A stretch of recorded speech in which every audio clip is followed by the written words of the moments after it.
Assalamualaikum warahmatullahi wabarakatuh. Alhamdulillahilladzi arsala rasulahu bil huda wa dinil haqq liyuzhirahu 'ala ad-dini kulli wa kafa billahi syahida. Asyhadu an la ilaha illallah wahdahu la syarikalah wa asyhadu anna Muhammadan 'abduhu wa rasuluh al-mab'uts rahmatan lil alamin arsalahu basyiran wa nadhira wa da'iyan ila Allah bi'izni wa sirajan munira. Allahumma salli ala Muhammad wa ala ali Muhammad. Para hadirin semuanya, sama-sama kita bersyukur kepada Allah Subhanahu wa taala atas segala nikmat yang masih diberikan Allah kepada kita tanpa batas. Yang terkadang kita tidak meminta nikmat itu, tapi Allah berikan terus kepada kita tanpa kita sadari. Berikutnya, selawat dan salam kita bermohon kepada Allah Subhanahu wa taala, mudah-mudahan tercurah kepada Nabi kita Muhammad Rasul sallallahu alaihi wasallam. Allahumma shalli wa sallim alaihi. Yang mudah-mudahan kita dapat melanjutkan risalah perjuangan Rasul sallallahu alaihi wasallam untuk tegaknya kalimat Allah di muka bumi ini, dan menyampaikan yang hak permukaan bumi ini. Hadirin sekalian, tentunya kita sebagai umat Nabi Muhammad menginginkan agar kita menjadi umat yang dicintai, karena ketika kita dicintai oleh Rasulullah, Allah juga akan mencintai kita. Dan juga begitu kita mencintai Allah dan Rasul, juga Allah dan Rasul akan mencintai kita. Nah, Allah Subhanahu wa taala berfirman dalam Al-Qur'an, salah satu di antara yang dicintai oleh Allah dan Rasul itu adalah innallaha yuhibbut tawabin wa yuhibbul mutatahhirin. Sesungguhnya Allah mencintai orang-orang yang bertaubat dan orang-orang yang selalu bersih, mencintai mutatahhirin, dan kebersihan. Artinya bersih secara lahiriah maupun batiniah. Kalau kita lihat dari terjemahan daripada ayat ini, apalagi apa yang disabdakan oleh Rasulullah SAW, la yanzuru suwarukum wa amwalukum walakinna yanzuru fi qulubikum wa a'malukum. Allah tidak melihat bagaimana penampilan kamu, karena Allah menciptakan kita, makhluk ini sudah sesuai. Apakah penampilan kita tampan, cantik, atau jelek, itu semua ciptaan Allah Subhanahu wa taala yang terbaik. Karena itu mari kita syukuri apa yang diberikan oleh Allah Subhanahu wa taala, kita terima. Karena itu adalah ciptaan Allah yang sebaik-baiknya. Tapi itu tidak, dalam sabda Rasulullah ini tidak dilihat oleh Allah, dipandang oleh Allah Subhanahu wa taala. Kemudian apakah wa amwalukum, harta kita, apakah kita orang kaya atau orang miskin atau yang sedang-sedang, itu tidak dipandang oleh Allah Subhanahu wa taala. Tapi walakinna yanzuru fi qulubikum wa a'malukum. Allah melihat, Allah memandang apakah hati kita beriman kepada Allah, kepada Rasul, atau amal-amal kita, kerja-kerja kita. Maka kalau kita lihat dari ayat Allah Subhanahu wa taala dan sabda Rasulullah ini, lebih cenderung kepada kebersihan hati. Bukan tidak penting kebersihan lingkungan, baik di rumah, di sekolah, di masjid, atau di tempat-tempat yang lain. Karena Islam itu suci. Di samping makna Islam itu wajah tunduk kepada Allah, juga suci. Maka itulah orang-orang yang bersih, orang-orang yang suci, dicintai oleh Allah baik secara lahiriah maupun batiniah. Hati, nah, ini yang penting. Kalau bersih hati kita, insya Allah juga lahiriah kita akan bersih. Maka dicintai oleh Allah Subhanahu wa taala. Maka kalau sudah hati kita bersih, insya Allah ya, hidup kita juga akan sehat. Karena itulah maka dengan didatangkan Allah Subhanahu wa taala wabah ini, ya, COVID-19 ini, mudah-mudahan orang-orang yang bersih akan terhindar. Karena hamba-hamba yang dicintai oleh Allah Subhanahu wa taala, bagaimana usaha kita memelihara, menjaga hati kita agar selalu bersih. Insyaallah orang-orang yang bersih hatinya, insyaallah lahiriahnya juga akan bersih, pemikirannya pun akan bersih. Insyaallah tidak ada yang seujon-seujon, tidak ada ya memfitnah dan lain-lain sebagainya. Karena kalau orang yang bersih hatinya, insyaallah dia berbuat semata-mata karena Allah Subhanahu wa taala. Wa ma umiru illa liya'budullaha mukhlishina lahuddin. Dia ikhlas bukan karena mendapat pujian dari Allah Subhanahu wa taala. Karena itu di yaumil hisab nantinya, kalau kita baca dalam buku pribadi membina bagaimana seorang muslim itu, ada yang ditanya di sana nanti. Yang pertama adalah orang yang hidupnya berjuang, berjihad, tidak pernah absen untuk berjihad. Tapi ditanya oleh Allah Subhanahu wa taala, apa yang kau lakukan, apa yang kerjamu selama di dunia?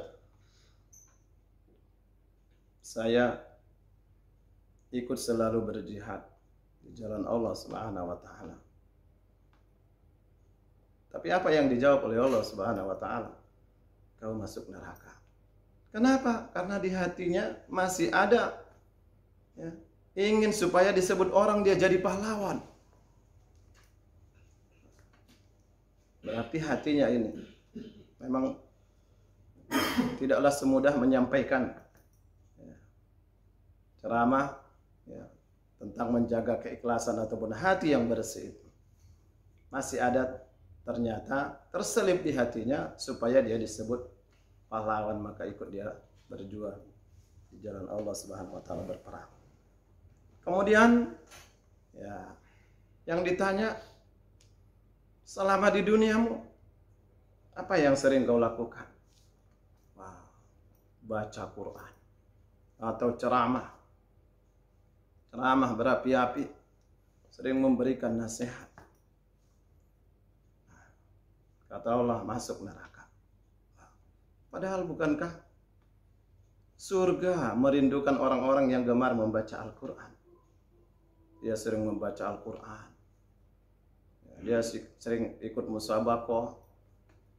Ternyata di hatinya belum bersih, masih ada kotoran-kotoran hati, masih ada terselip. Agar supaya ya dengan ceramah kesana kemari supaya disebut orang dia ulama, atau yang sering baca Quran supaya bagus dengan orang sana, supaya menang, mendapatkan trofi piala. Ternyata masih ada di hatinya tidak ikhlas karena Allah membaca Quran, tidak ikhlas menyampaikan ceramah. Maka Allah tahu segala yang kita lakukan, walaupun itu pekerjaan yang baik. Ini pentingnya untuk menjaga kebersihan hati kita. Kemudian yang ketiga yang ditanya oleh Allah Subhanahu wa taala, seorang yang dermawan, sering memberi, dermawan. Ternyata juga terselip di hatinya supaya disebut orang dia orang yang dermawan.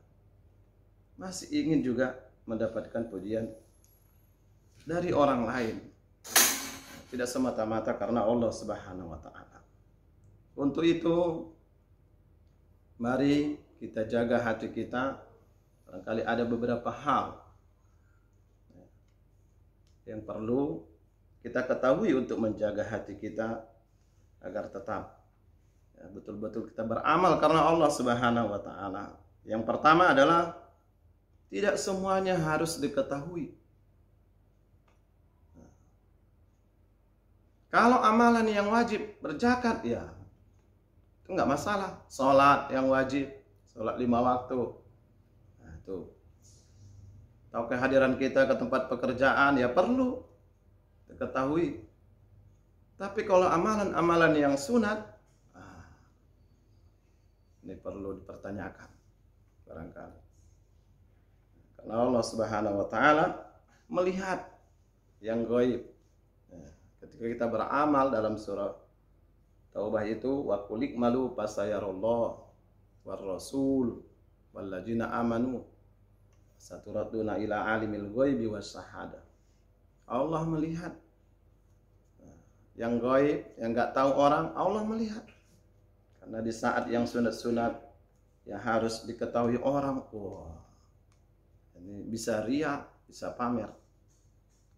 Jadi tidak perlu semuanya untuk diketahui. Karena Allah itu Maha mengetahui, wallahu bima ta'malun. Allah mengetahui apa yang kita lakukan. Ya, bukan tidak boleh yang sunat itu berjamaah, umpamanya tahajud bersama-sama. Ya, cukup 2 rakaat ya, bersama-sama. Selainnya laksanakan sendiri-sendiri. Agar membiasakan, walaupun tidak ya, harus berjamaah. Ini sholat tahajudnya hanya ketika di saat kumpul berjamaah atau di saat iktikaf di bulan Ramadan. Sudah itu tidak ada lagi. Nah, ini tadi. Karena motivasinya untuk melaksanakan yang sunat itu, ibadah yang sunat itu hanya karena supaya dilihat orang. Nah, supaya diketahui orang. Nah, bersedekah supaya diketahui orang. Ini yang merusak hati kita. Kemudian untuk menjaga hati kita agar tidak mengotori, karena Allah Subhanahu wa taala sudah mengatakan kan, qad aflaha man zakah, beruntunglah orang-orang yang bersih hatinya, wa qad khaba man dassaha, merugilah orang-orang yang mengotori hatinya. Jadi yang kedua itu adalah tidak semuanya. Jangan semua ya dilihat. Kalau tadi diketahui, tapi ini dilihat. Begitu dia baca Quran, ketika tidak ada orang, biasa-biasa aja. Bismillahirrahmanirrahim. Alhamdulillahirabbil alamin, arrahmanirrahim, maliki yaumiddin. Begitu datang tamu, wah, mulailah berubah. Tidak lagi seperti yang biasa-biasa tadi. Dilakukan. Iyyaka na'budu wa iyyaka nasta'in. Pulang tamunya. Karena dia sedang baca Quran, pulang tamunya, balik lagi. Ihdinas siratal mustaqim siratal ladzina. Jadi di saat dilihat orang, itu juga bersedekah. Kalau dilihat orang, wah, 100.000, 500.000. Tapi begitu tidak orang, dilihatlah, buka kantong, mana yang paling kecil, kalau 2.000. Kalau dulu masih ada 500 dulu. Ya kan? Gambar monyet itu begitu dibuka celengan masjid itu, wah, monyet yang banyak. Nah, itu yang diimpakkan. Nah, yang banyak uang tukaran. Nah, sekarang 5.000, ya. 5.000. Nah, jarang itu yang 100.000, ya kan? Ini. Jadi supaya karena sambungan ayat tadi, wallahu bima ta'malun basir, melihat, Allah lihat. Yang ketiga, agar terjaga hati kita adalah jangan suka kita beramal itu supaya dipuji, supaya dipuji orang. Kitalah yang paling hebat, kitalah yang paling. Maka itu padahal Allah Subhanahu wa taala, adakah kebaikan yang tidak diketahui oleh Allah? Adakah kebaikan yang tidak dilihat oleh Allah? Adakah kebaikan yang dilaksanakan seorang hamba itu yang alfa, yang lalai Allah? Padahal Allah sudah menyatakan dalam Al-Quran, wa mallahu bighafilin amma ta'malun. Allah tidak pernah lalai terhadap hambanya. Dalam tidur kita saja Allah lihat kita. Di kamar mandi kita dilihat oleh Allah Subhanahu wa taala dimanapun kita. Karena itulah mari kita jaga hati kita ya, dengan konsep-konsep tadi. Barangkali ada buku Tarbiyah Ruhiyah, di mana membina hati kita agar kita menjadi yang betul-betul hamba yang dicintai oleh Allah dan Rasul. Bagaimana juga Rasulullah. Maka itulah ketika dia dibelah dadanya, bukan dibelah pakai pisau, tapi dibersihkan hatinya sehingga tidak lagi sifat-sifat syirik. Ya, tidak ada lagi di situ, dibersihkan, tidak ada lagi suudzon, iri, dengki dan lain-lain sebagainya. Insya Allah, karena terjaga hati kita bersih, insya Allah dimanapun kita berada, ya kita tidak bisa membiarkan. Ini kadang-kadang udah ada dilihat sampah di tempat kerjaan atau di rumah, ya kan? Ya, tidak ada kesadarannya. Karena kenapa? Karena hatinya juga sudah kotor. Tapi kalau orang yang hati bersihnya dia tidak pernah bisa melihat yang kotor-kotor, apalagi dalam pandemik ini. Ya, kita memang Islam itu adalah bersih, maka tampillah kita, ya kan? Jangan hanya di pandemik saja, baru bersih masjid, dipel, setiap apa. Mudah-mudahan terus diperjuangkan bagaimana orang-orang yang sudah pernah ya ke tanah Haramain kan, selalu bersih di sana, negara yang paling bersih di dunia. Ya, kan itu tadi setiap saat dipel, belum lagi kotor. Ya, ketika alhamdulillah berangkat ke sana, ya kan. Ya, saya tidur di Masjidil Haram tuh, baru lelah, udah dibangunin, diusir karena mau diganti ambalnya. Hampir setiap saat kalau di pelit, ya mudah-mudahan kita dapat melaksanakan di mana-mana kita berada. Wallahu a'lam. Assalamualaikum warahmatullahi wabarakatuh.